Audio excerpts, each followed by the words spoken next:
Hello and welcome back to my channel. I am CasualGeekyGaming and you can call me Casual, and this is my GreyHack Let's Play. Now, if you catched our last series, we're playing Hacknet, which was super cool. Feel free to go check it out after this video if you want.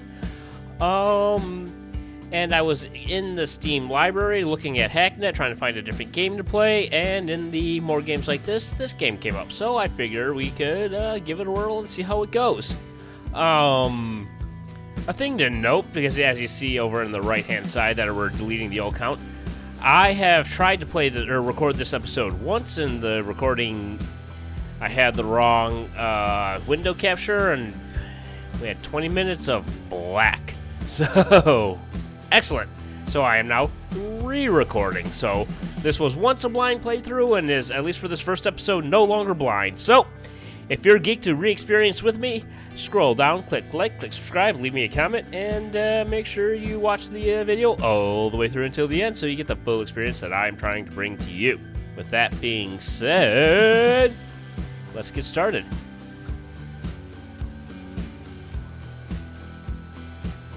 Let's get started. Boom. I think this is so cool. Look at this. It's excellent. So realistic. We are casual. We are a country. Casual country. Get it? Alliteration. Yay. We will use a super, not in any way, shape, or form, weak password. Boom. And here we go. Bam! Let me double check the OBS. It is recording. Cool deal. Now, on your first login, FYI, there's usually a tutorial here, but since this is not my first login, they don't have the tutorial up and running, so I will kind of guide you through what we're seeing. So this is based on a Linux and or Unix program. Ooh, what is gift? What's a gift is? Oh, hello. How are you?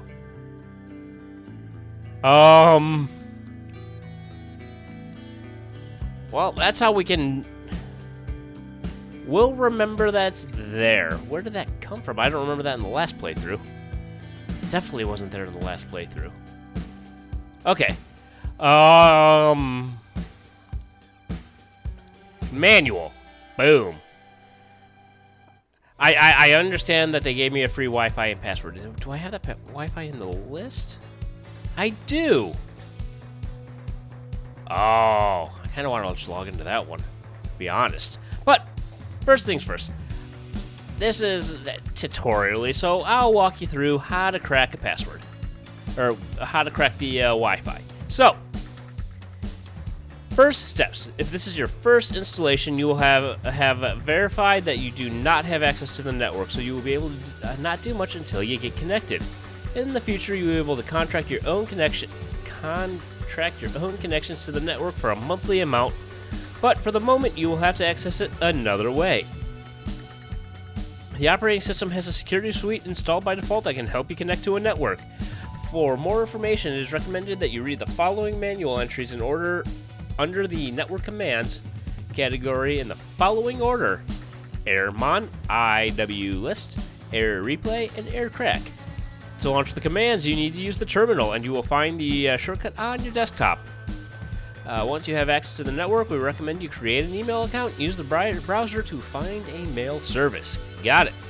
So man, which is the Linux command for manual, and then it's airmon. Boom. By the way, when they say look up the manual, they mean the graphical manual over here. Man, that's all you'll ever get is the usage example. But it does tell us how to use airmon, start, LAN 0. Boom. LAN started. Or excuse me, my wireless LAN 0 started. Man IW list. It'll give you the usage again, where we can type in IW list wireless LAN 0. Boom. Then we can snag, this one's at 31%, so we will use the 31%.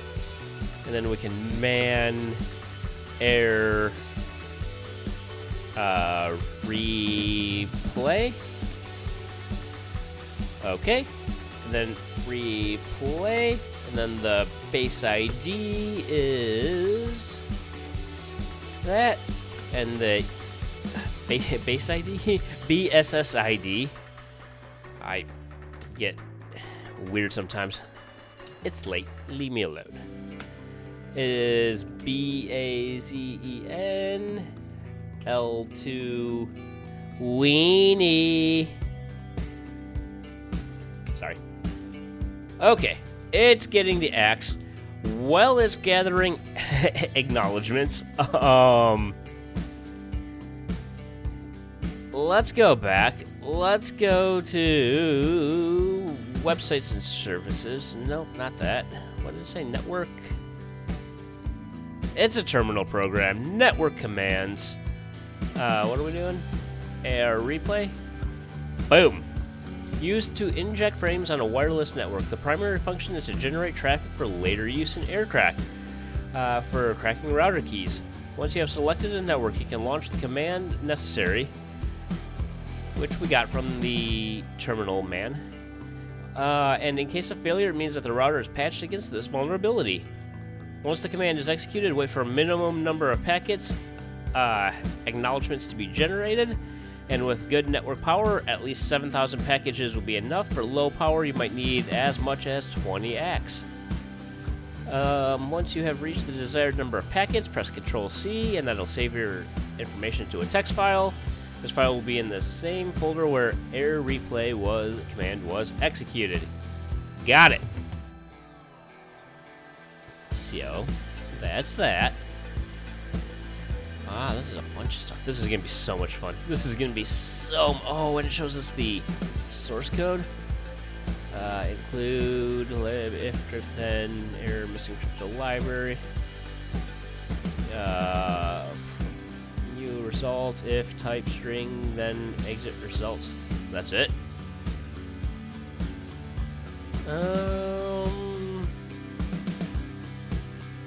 Oh, I get it. So it's in encrypt tools. So, got it. So it's in whatever this crypto library is. Neat. Oh, this is gonna be so much fun. Okay. So, and while we're here, key used with a file generated by air replay. IW list. I said to read this one, even though we didn't. Power is the coverage that reaches the Wi-Fi network that is installed. The higher the number is, the closer the device is to your location, and captures packets faster. Okay.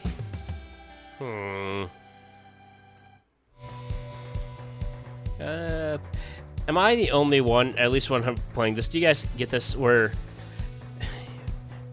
You ever hear those disc replay commercials? Whenever I hear or see air replay, I think of the disc replay. Yeah. They don't do the yeah. I add that because I like it. Oh, I guess we could have just did this for the manual. Neat. Oh. Scan lib, scan router, basic commands.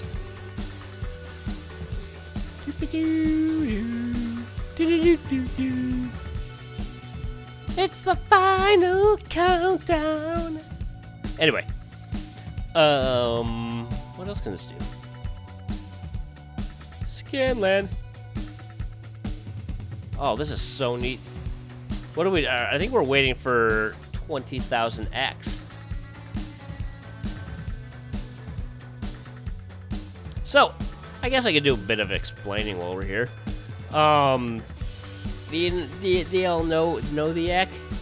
Kind of associated with that, like a TCP three-way handshake. So, whenever you're, say, connecting to a website, your workstation or whatever sends a SYN request, that's SYN, to the remote server. Google, for example. Once the remote web server receives the SYN request, it sends a SYN ACK request, which is acknowledging that your SYN. After your workstation receives the SYN ACK request, your computer sends an acknowledge request, or an ACK request if you prefer, back to the foreign server, thus completing the three-way handshake. Boom, boom, boom. Then the connection is established and the two machines can then talk using TCP as its protocol, obviously. Or transport protocol, anyways. Yeah.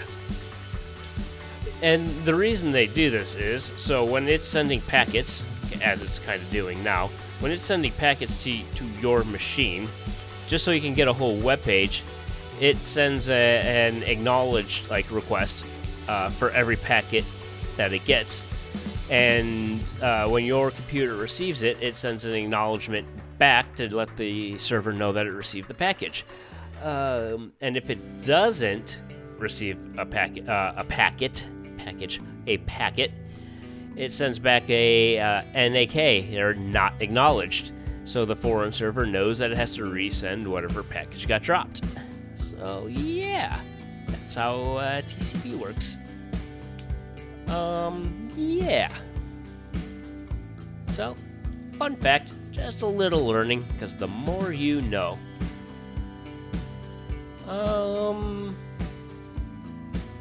Let's go back to the manual. Save game. Ooh, the game is automatically saved in real time, both in multiplayer and single player mode. Avoid traces. If the machine started hacking, a good administrator should find suspicious activities where others will simply ignore it. In any case, it is highly recommended that you delete your tracks once you have finished. So we can delete our tracks in var system log, very similar to Hacknet, where you always had to delete going out. How to avoid being caught. Come on. Come on, you can do it. We're almost at 20,000. I don't even know if 20,000 is necessary because I don't know how many, what they consider poor. But let's get to 20,000. We're almost there. I thank you for bearing with me. It is appreciated. We should have just used the gift. That was my bad. I just wanted to be helpful and show you how to use it. Sigh. Anyway, 20,000. File.cap. Then we can go into the air crack.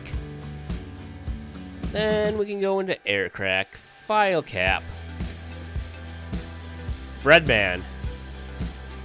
Come up here into Beeson. To the Fredman. Bam, we are now connected. Congratulations! Well, thank you. Okie dokie. Then we can do email. Power mail service, so it can be used in a professional. I'm gonna go with the JACorp. Email services. We are, of course, casual. I'm going to use the not same password that I used to create this. Boom. Closey. Cool. So this is the tutorial I was telling you about before. I'm now caught up roughly to where I was in the first episode, so this is new going forward, so I appreciate it that you stuck in with me. So, cool, you have an internet connection and have received your first email. Throughout the game, you will find missions similar to this one. It is important that you read the text carefully, as any detail can be of a great help. Click next when you've read the email. Got it. Hello, you do not know me. I monitor new users who register on remote machines like the one you are using. You may want privacy for some project that you are developing, or you may want to earn some money like most people. If you are interested, I can give you access to my private server. But before I do that, you need to do something for me. You can consider it a test. I need the credentials of this email address, tedwee@macore.info. Belongs to Eleanor Tedwee. Me. The mail client leaves a configuration file on the person's computer with the encrypted password. You will need that file to crack the password. I'll put it easy. The IP address of the victim's computer is 76.163.159.34. I have attached a program that may be useful. You need some legitimate tool. You may need, so I recommend you look for some shop on the net. Answer this email with the password I need, and we can continue talking. Right now, you don't have the tools available on your computer to access the objective directly, so other methods will have to be used to achieve it. Create the new email button. Ah, so, neato. Social engineering is a more useful tool than it seems.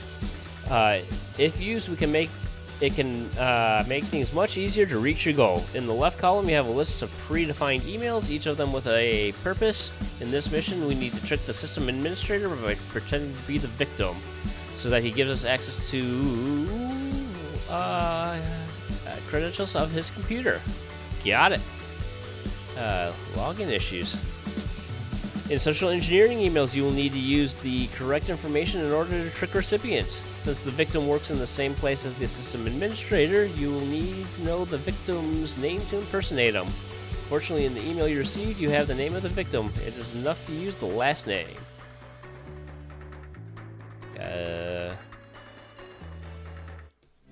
It was Tedwee, I think.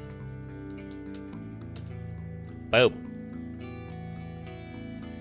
Pretty sure that's right. Although the problem is that we don't know the email address of the administrator. To know that information, we can use the whois in the terminal program, which is passing it a public IP address that offers some basic information about the network. Got it. Let's open up a second one. Ha! Win. It is Tedwee. Got it. So then we can do whois 76, 163, 159, 34. Got it. Contact Sergio Flurson, I guess.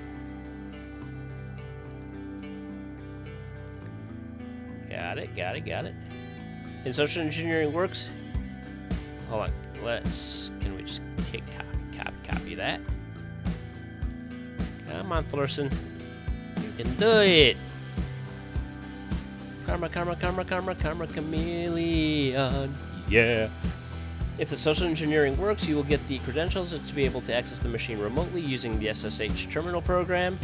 Keep in mind that the credentials you get now are not the ones asked for in the mission. You will need to find the credentials of the victim's email account. Once inside the victim's computer, you must search through the folders to find the encrypted password and use it to program attached to the email and decrypt it. Good luck! Okie dokie. Thank you. Email sent.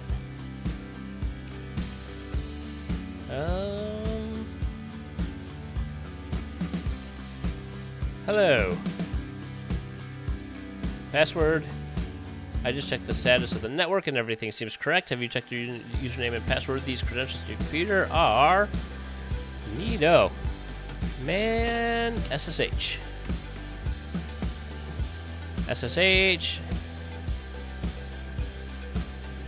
User at password. Got it. Tedwee at 1 2 3 4 5 Once I saw a fish alive, 6, 7, 8, 9, 10, then I let him go again. Why did you let him go? 'Cause he bit my finger, so. Anyway, 6, 163, 159, 34. One of the things about this game, I'll just point out right now, is there is no music going. It is dead silent. When you're watching this video, I'll put music in so you don't have to hear my voice droning on and on. But it is dead silent. Boom, your first remote connection. Before continuing, it is important that you know that some details about remote connections. Remote connections can only be made through the terminal. In addition to the SSH command, you will discover other programs that will allow you to connect remotely to a machine. When connected to a machine, you can navigate its file systems and run programs as if you were on that machine, provided you have the necessary permissions. Note that you can launch visual programs through the terminal, even connected to a remote machine. For example, although you can use the SCP command to upload and download files from the remote machine, you can also do so using the UI.